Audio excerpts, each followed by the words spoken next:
mendapatkan informasi bahwa Peggy yang ditangkap oleh pihak kepolisian bukanlah Peggy yang menjadi DPO. Pengacara dan keluarga almarhum Vina memberikan keterangan bahwa mereka mendapatkan informasi bahwa Peggy yang ditangkap oleh kepolisian bukanlah Peggy yang menjadi DPO.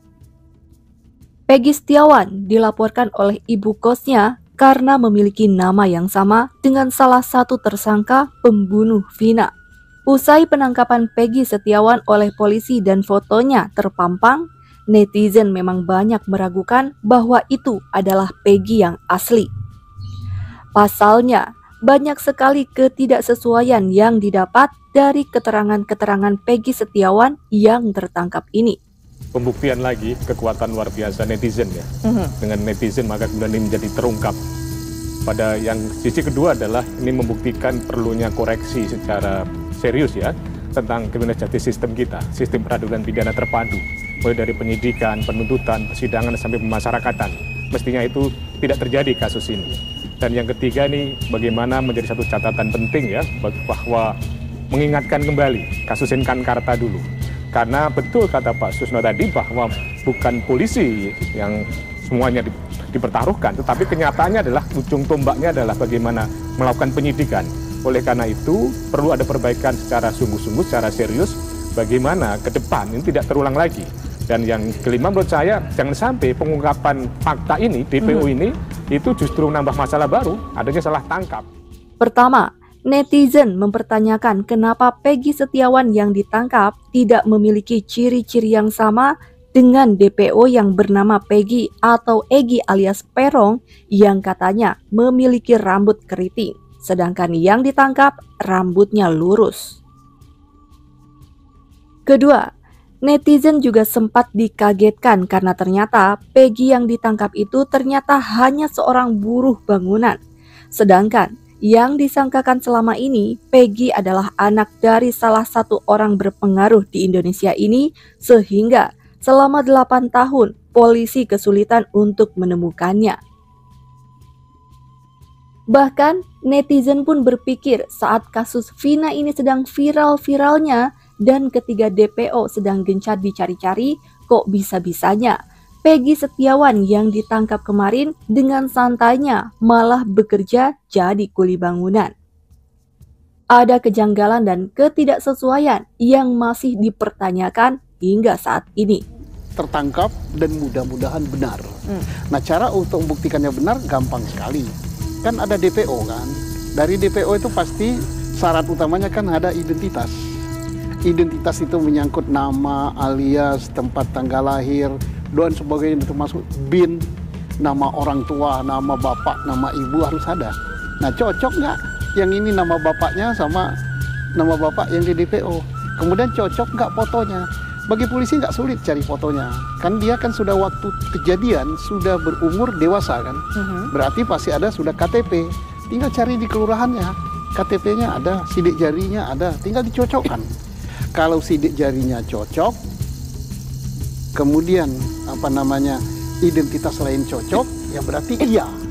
Tapi kalau misalnya identitasnya nggak cocok, fotonya nggak cocok, tempat tanggal lahirnya nggak cocok, alamat tidak cocok, nama orang tuanya nggak cocok, ya berarti bukan, hanya sama nama saja. Sama nama belum tentu orangnya sama. Setelah penangkapan Peggy tersebut, polisi melakukan penggeledahan pada kediaman Peggy di Cirebon yang ternyata adalah rumah neneknya yang nampak sangat sederhana. Polisi mencoba mencari barang bukti untuk memastikan bahwa Peggy yang ditangkap adalah benar-benar Peggy yang dicari selama 8 tahun ini.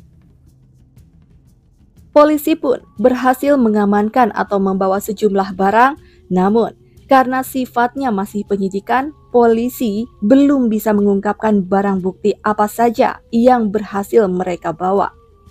Sehingga orang tuanya terkaget-kaget mendatangi kepolisian daerah Jawa Barat dan berusaha untuk menemui. Tapi sampai saat ini mereka sudah menunggu sejak pagi, belum bisa dipertemukan dengan mereka, sehingga menimbulkan pertanyaan.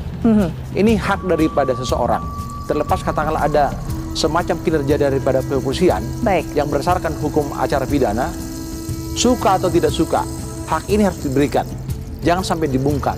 Ini kan menjadi persoalan. Baik. Bila besok suatu saat ternyata bukan itu PG yang sebenarnya, berarti timbul persoalan baru.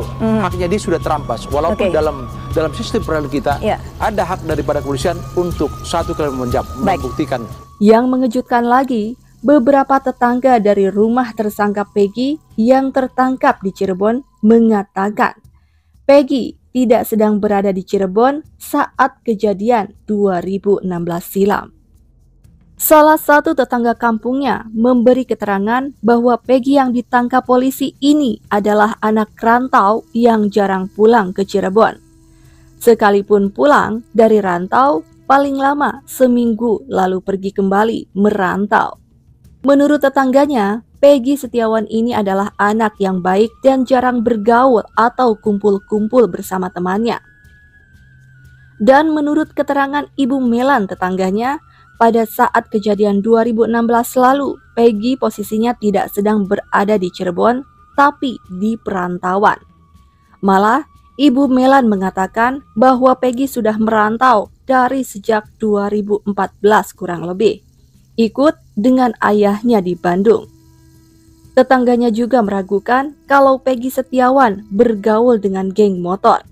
Karena Peggy yang ditangkap kemarin itu adalah seorang pekerja keras yang menjadi tulang punggung keluarga dan jarang pergi-pergi menggunakan motor. Kalau waktu kejadian 2016 Peggy ada di sini nggak? Nggak ada di Bandung. Oh, memang nggak ada di sini kejadian. Jarang kumpul-kumpul sama teman-teman. Terus posisinya waktu kejadian 2016 tuh setahu saya tuh dia tuh udah nggak di sini ya, nggak ada di sini. Oh, berarti saat kejadian 2016 itu setahu Ibu Peggy lagi merantau? Iya, lagi merantau di sini. Pas kejadian kasus Wina tuh udah ada reka adegan ulang juga dia tuh masih posisi merantau ya, setahu saya. Gitu. Jadi saat memang Peggy ini orangnya suka merantau dari lama ya, dari saat 2016 justru ya Bu ya? Lebih dari situ 15-14 sebelum 2016 dia juga udah pergi merantau, jarang tinggal tetap di sini. Tapi itu Ibu tahu nggak dia merantaunya tuh pergi ke mana? Apakah benar informasinya di Bandung? Ke Bandung kalau nggak salah ikut bapaknya. Oke. Karena posisinya udah pisah sama ibunya ya, jadi dia ikut sama bapaknya. Bu, ini kan disampaikan diduga bahwa Peggy ini adalah ikut geng motor gitu. Ini Mbak sendiri melihatnya apakah sebagai tetangga memang sering Peggy gaul bersama geng motor atau seperti apa? Kayaknya sih nggak mungkin ya, setahu saya sih, soalnya tuh anaknya tuh merantau kerja keras tuh, kayak jadi tulang punggung. Kalau ngumpul-ngumpul di sini juga jarang-jarang bawa motor pergi keluar gitu, enggak, menetap di rumah. Adanya keterangan-keterangan dan kecocokan-kecocokan yang berbeda terhadap Peggy Setiawan yang berhasil ditangkap polisi kemarin semakin memperkuat keraguan masyarakat. Jangan-jangan benar polisi salah tangkap. Dan pelaku sesungguhnya malah tersenyum melihat ini karena telah berhasil mengecoh petugas dan seluruh masyarakat saat ini. Netizen pun terus waspada dan tak terima begitu saja dengan kabar tertangkapnya Peggy Setiawan. Mereka terus mengawal sampai kebenaran kasus Vina ini benar-benar terbukti. Para netizen ingin ikut membuktikan dan memastikan bahwa jangan-jangan Peggy Setiawan ini hanyalah pemeran pengganti untuk menyelamatkan pelaku yang sebenarnya. Dan setelah satu DPO dianggap berhasil tertangkap, tim kuasa hukum Hotman Paris menginginkan Linda dipanggil sebagai saksi. Karena Linda ini dianggap saksi kunci dari kejadian kasus Vina tersebut. Namun, minim sekali informasi tentang Linda dan belum ada panggilan resmi dari pihak kepolisian. Di mana sebenarnya keberadaan Linda dan mengapa Linda tak kunjung muncul untuk membuat kasus Vina Cirebon ini menjadi terang benderang.